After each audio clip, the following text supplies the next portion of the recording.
संतोषी, सिमरन और कौशल्या कुमारी, प्रियंका कुमारी, सभी से आग्रह होगा कि आप लोग स्टेचू के समीप आ जाए। अब सर्वप्रथम जो है स्टेचू का जो है बाबा साहब हमारा जय जय जय जय जय भीम,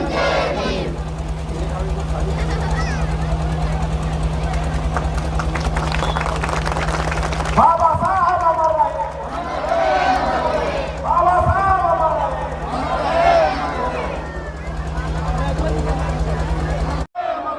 बाबा साहब हमारा, जय जय जय जय जय भीम, जय भीम। अब डुमरजोर और विजय रविदास सामने आए और हमारे चपुआडी पंचायत के, इसके बाद हमारे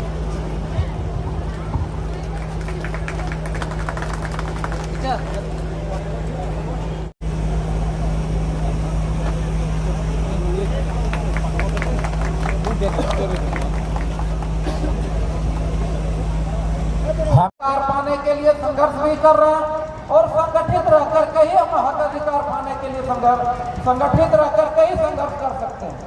लेकिन ये 3 बिंदु जो मंत्र हम लोग को बताया बड़ा ही अनमोल मंत्र है। इस मंत्र से यदि को वंचित रह जाते हैं तब तो फिर आप पीछे पड़ जाएंगे। और यदि यह 3 मंत्र यदि अपने जीवन में ढाल लेंगे तो दुनिया में हमें कोई पछाड़ नहीं पाएगा और जो पढ़ेगा वो बढ़ेगा और वो पूरे विश्व में अपना परचम लहराएगा। उनका कथन था कि शिक्षा शेरनी का कान होता है, जो पिएगा वो दहाड़ेगा।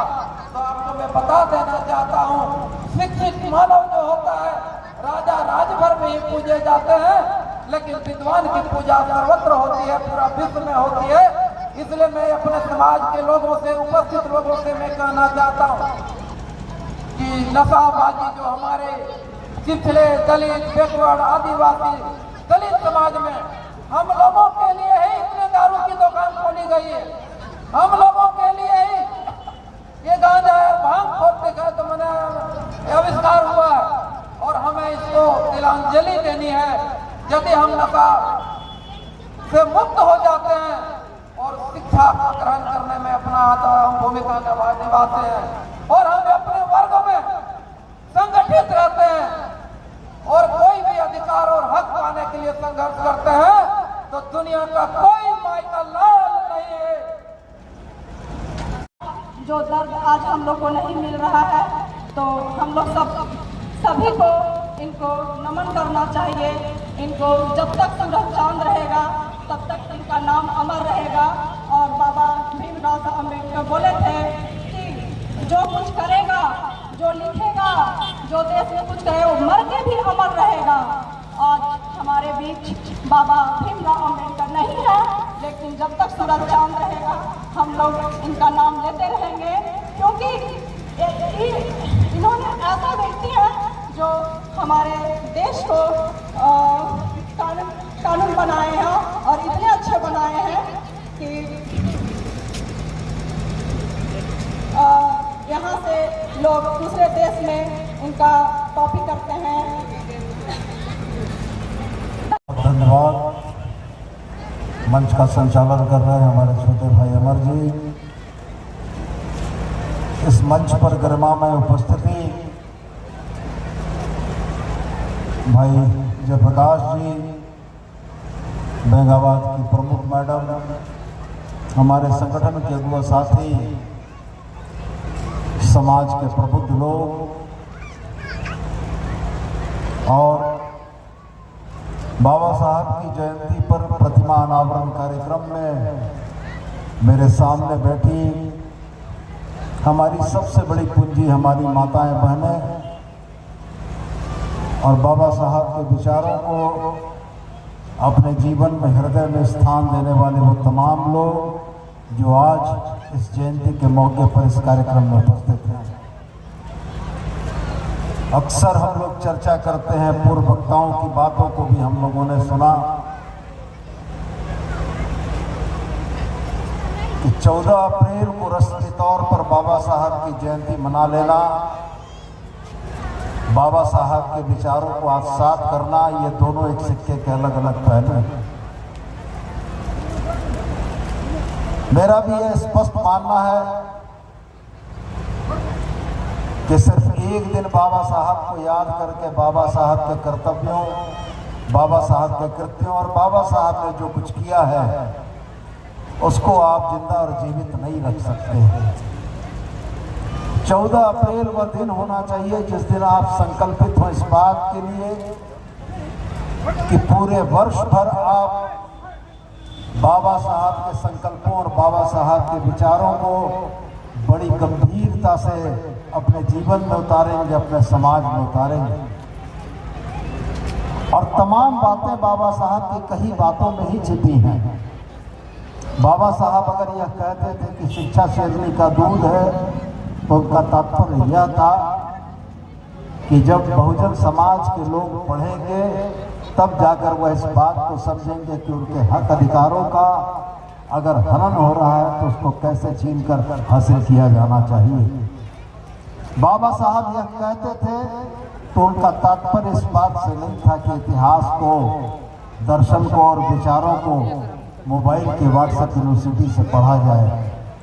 उनका तात्पर्य यह होता था कि जब तक आप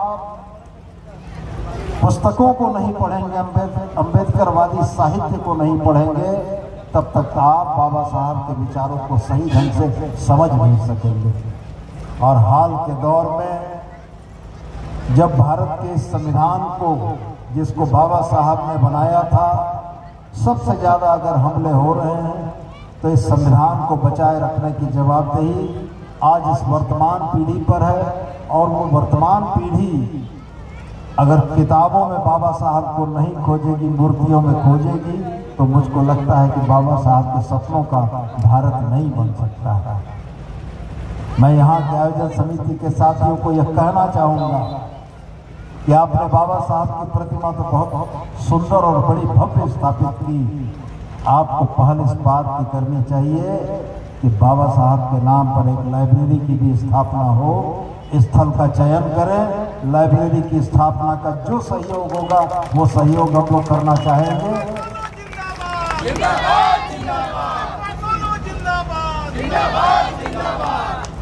और यहाँ बैठी माताओं बहनों से भी मेरा एक बात का और जरूर आग्रह होगा।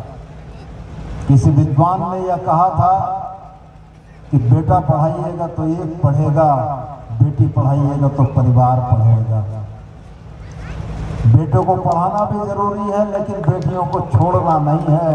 बेटियों को पढ़ाइएगा तब समाज सुधरेगा, बेटियों को पढ़ाइएगा तब बाबा साहब के विचार भी फैलेंगे। तो मैं आज कम समय के लिए आपके समक्ष उपस्थित हुआ, लेकिन मैं अपनी बातें फिर दोहरा कर आपको जाना चाहता हूँ कि वास्तव में बाबा साहब की मूर्तियाँ की स्थापना आवश्यक है, एक प्रतीकात्मक, एक सिंबॉलिक है, जिसमें हम याद रख सकें किसी धरती पर एक ऐसा महामानव पैदा हुआ जिसने हिंदुस्तान के बहुजन समाज के लोगों की किस्मत को एक संविधान की पुस्तक में लिखकर उनके अधिकारों को संरक्षित किया। लेकिन साथ में हम आपसे फिर ये दोहरा कर कहना चाहते हैं कि बाबा साहब के हाथ की पकड़ी हुई, चाहे वो संविधान की किताब हो या बाबा साहब की लिखी और किताबें हों, जब तक समाज में आने वाली पीढ़ियां उनको नहीं पढ़ेंगी तब तक बाबा साहब की शिक्षा और प्रेरणा धरातल तक नहीं पहुंचेगी। तब तक आपको ये महसूस नहीं होगा कि बाबा साहब जो अधिकार आपको देकर गए थे वो अधिकार आपको भीख में नहीं मिला था, वो अधिकार आपके पुरखों ने अपना सर्वस्व बलिदान करके आपके लिए हासिल किया था। और जब आज उस अधिकार के ऊपर खतरे की बारी आती है तब फिर हमारा आपका सबका कर्तव्य यही बनता है कि उस संविधान को, जो संविधान हमारे भविष्य को सुरक्षित रखता है, उस संविधान को आज के दौर में सुरक्षित रखने के लिए जिस स्तर की लड़ाई की जरूरत हो उस स्तर की लड़ाई लड़नी होगी और संविधान को बचाना होगा।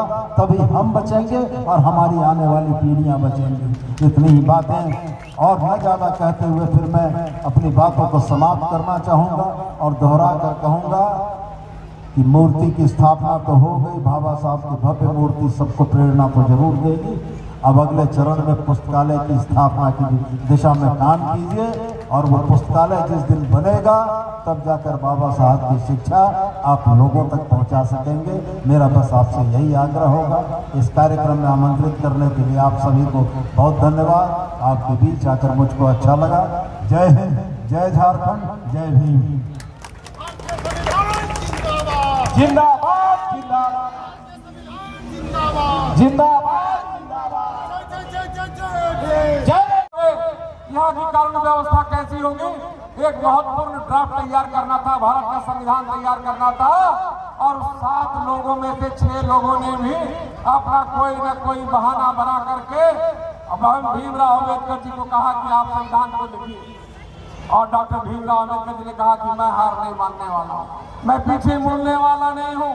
जब मुझे यह दायित्व मिला है, भारत के रूपरेखा को तैयार करने की जिम्मेवारी मिली है, तो विकट परिस्थितियों में भी इनके सामने कितने झंझावात हुए, कितनी परेशानियां हुई, ये तमाम विषयों को आप लोगों के सामने कहानियों के माध्यम से पढ़ने को और सुनने को देखने को मिलता होगा।